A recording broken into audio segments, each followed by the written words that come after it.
Pourquoi j'ai choisi de soutenir la FEV? Parce que ça représente quelque chose d'énorme pour moi.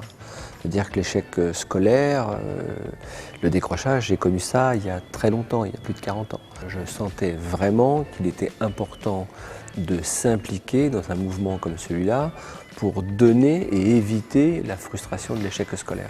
Parce que c'est dramatique en termes de conséquences pour notre société.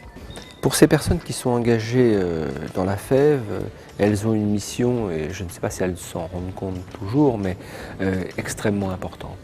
Je dirais presque qu'elles répondent à un problème environnemental, c'est-à-dire que si on continue nos quartiers, nos écoles à se déliter, à avoir autant d'abandon, de décrochage scolaire, ce sera catastrophique pour les années à venir. L'effet de ce décrochage scolaire est dramatique dans les quartiers, est dramatique pour la formation professionnelle et dramatique pour les entreprises françaises. Je ne peux que m'associer et remercier ces personnes, ces jeunes gens qui s'impliquent pour transmettre leur savoir, pour le partager et pour faire ensemble de mieux vivre les uns avec les autres. C'est toujours plus simple que de vivre les uns avec les autres que les uns contre les autres.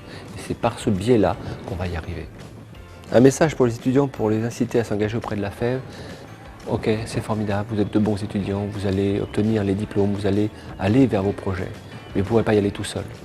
Autour de vous, s'il n'y a que des gens qui sont dans la frustration, ça va être très compliqué pour cette société. Donc donnez un peu de votre temps, donnez un peu de vos compétences, de vos connaissances, et vous verrez l'énergie que ça procure dans son propre projet. Alors, engage-toi à la FEV. J'adore faire ça.